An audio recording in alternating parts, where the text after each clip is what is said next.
Olá, meus amigos. Estamos juntos mais uma vez para o nosso estudo em grupo. Estamos lendo Evolução em Dois Mundos. Nós vamos perceber que é uma forma diferente do que nós temos visto até aqui na série André Luiz. São aspectos mais técnicos, são coisas mais direcionadas à prática. Não é tão romance como nós vimos até aqui, certo? Não tem tanta história. É mais objetivo. Então, vamos lá. Esse livro é feito por Francisco Cândido Xavier e Valdo Vieira. Eles fizeram a primeira parte, fez um, a segunda parte fez outro. Primeira parte, fluido cósmico. Então, vamos aprender sobre coisas técnicas, como eu disse. Plasma divino.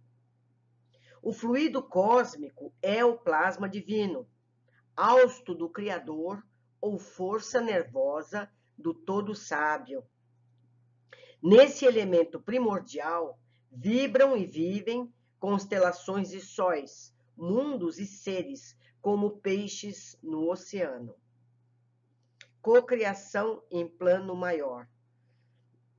Nessa substância original, ao influxo do próprio Senhor Supremo, operam as inteligências divinas, a ele agregadas em processo de comunhão indestrutível. Os grandes devas da teologia hindu, ou os arcanjos da interpretação de variados templos religiosos, extraindo esse hálito espiritual, os celeiros da energia com que constrói os sistemas da imensidade, em serviço de cocriação em plano maior, de conformidade com os desígnios do Todo Misericordioso, que faz deles agentes orientadores da criação excelsa.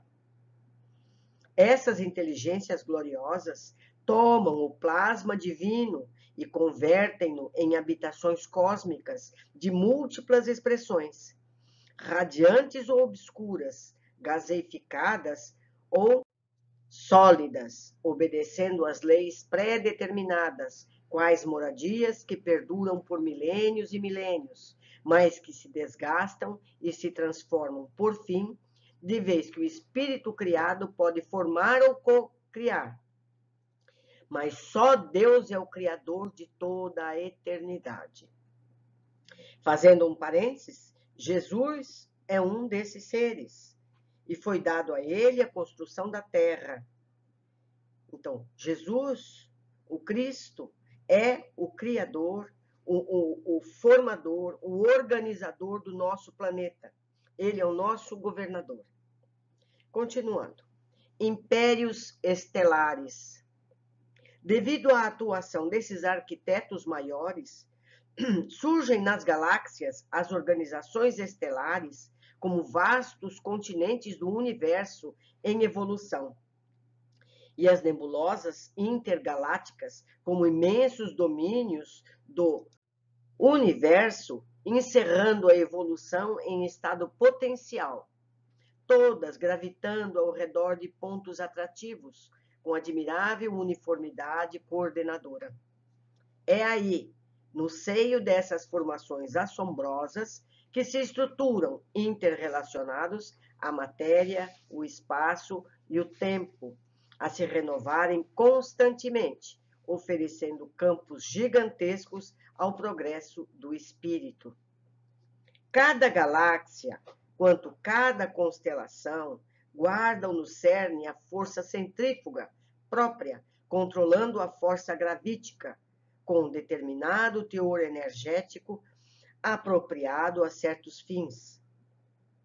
A engenharia celeste equilibra rotação e massa, harmonizando energia e movimento, e mantém-se, desse modo, na vastidão sideral, magnificentes florestas de estrelas, cada qual transportando consigo os planetas constituídos em informação, que se lhes vinculam magneticamente ao fulcro central, como os elétrons se conjugam ao núcleo atômico em trajetos perfeitamente ordenados na órbita que se lhes assinala de início.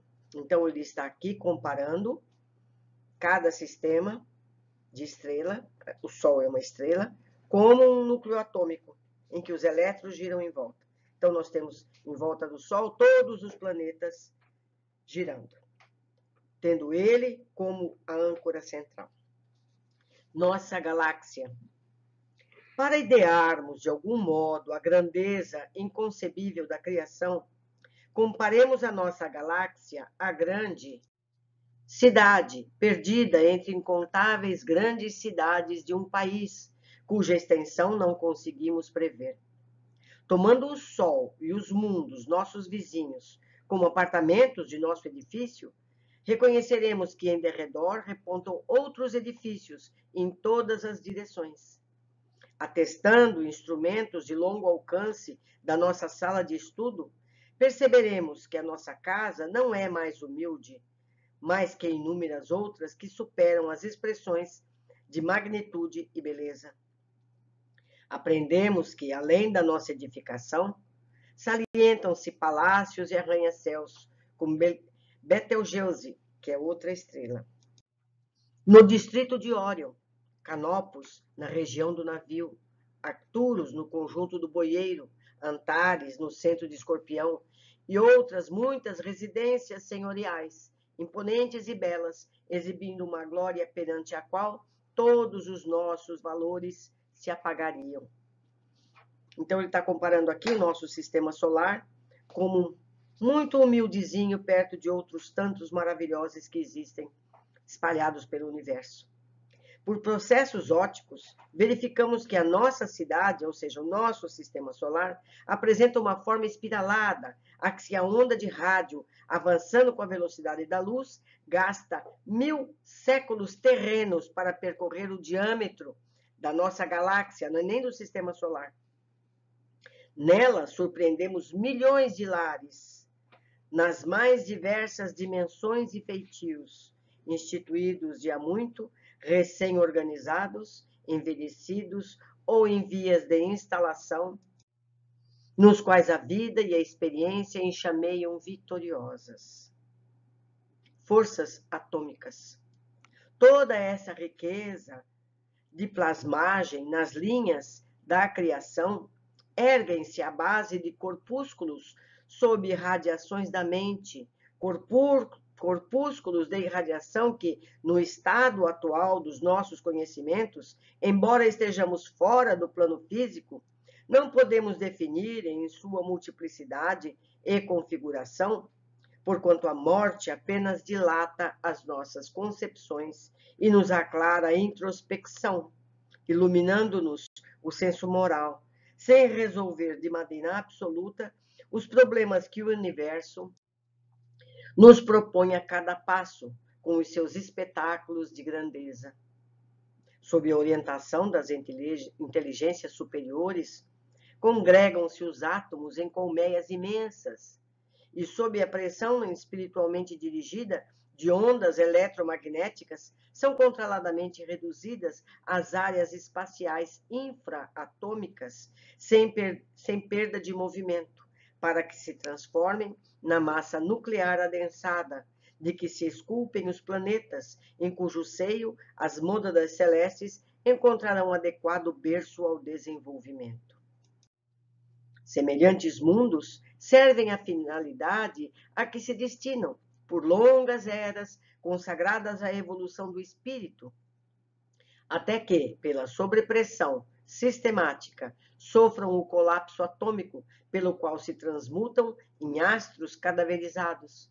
Essas esferas mortas, contudo, volvem a novas diretrizes nos agentes divinos, que se dispõem sobre a desintegração dos materiais de superfície, dando ensejo a que os elementos comprimidos se libertem através da explosão ordenada, surgindo novo acervo corpuscular para a reconstrução das moradias celestes, nas quais a obra de Deus se estende e perpetua em sua glória criativa. Luz e calor. Os mundos ou campos de desenvolvimento da alma, com suas diversas faixas de matéria em variada expressão vibratória, ao influxo ainda dos tutores espirituais, são acalentados por irradiações luminosas e caloríficas, sem nos referirmos à força de outra espécie, que são arrojadas do espaço cósmicos sobre a Terra e o homem, garantindo-lhes a estabilidade e a existência. Temos assim a luz e o calor, que teoricamente classificamos entre as irradiações nascidas dos átomos supridos de energia. São esses que, excitados na íntima estrutura, despedem as ondas eletromagnéticas. Todavia, não obstante tatearmos com relativa segurança as realidades da matéria, definindo a natureza corpuscular do calor e da luz, e embora saibamos que outras oscilações eletromagnéticas se associam, insuspeitadas por nós, na vastidão universal, aquém do infravermelho e além do ultravioleta. Completamente fora da zona de nossas percepções, confessamos com humildade que não sabemos ainda, principalmente no que se refere à elaboração da luz, qual seja a força que provoca a agitação inteligente dos átomos, compelindo-os a produzir irradiações capazes de lançar ondas no universo com a velocidade de 300 mil quilômetros por segundo, preferindo reconhecer em toda parte, com obrigação de estudarmos e progredirmos sempre o hálito divino do Criador. Cocriação em plano menor. Em análogo alicerce, as inteligências humanas que ombreiam conosco utilizam o mesmo fluido cósmico em permanente circulação no universo para a cocriação em plano menor, assimilando os corpúsculos da matéria com a energia espiritual que lhes é própria, formando assim o veículo fisiopsicossomático em que se exprimem ou cunhando as civilizações que abrangem no mundo a humanidade encarnada e a humanidade desencarnada.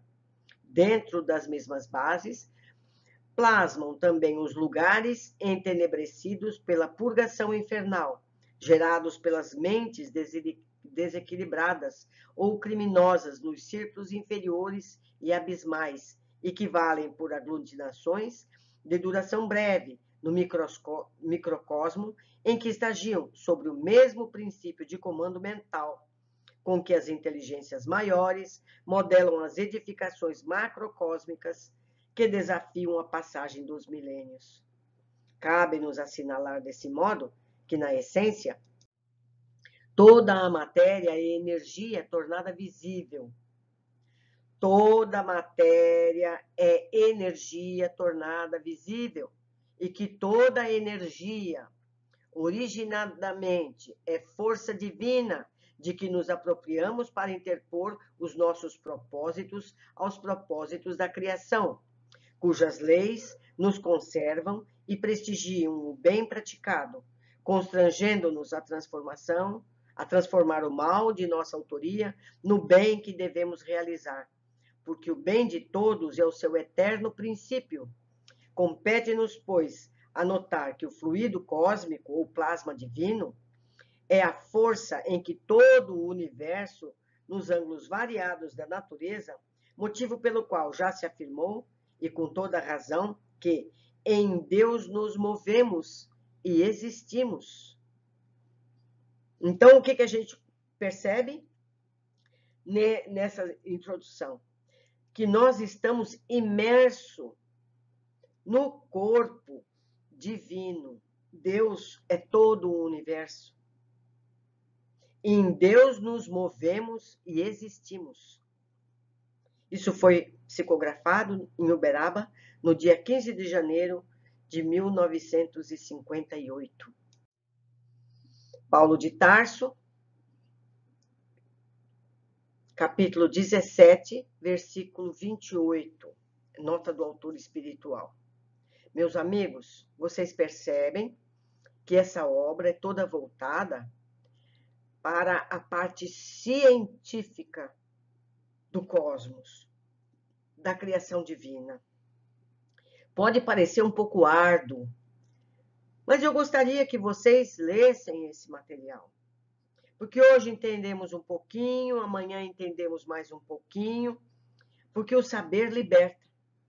Eu deixo aqui meu e-mail para que vocês possam fazer contato. Se a gente tivesse uma pessoa, um físico, não é? Que pudesse nos ajudar nesse estudo, seria fantástico. Uma pessoa que entendesse desse assunto e que pudesse traduzir para nós em palavras mais simples. Eu aguardo vocês no próximo capítulo.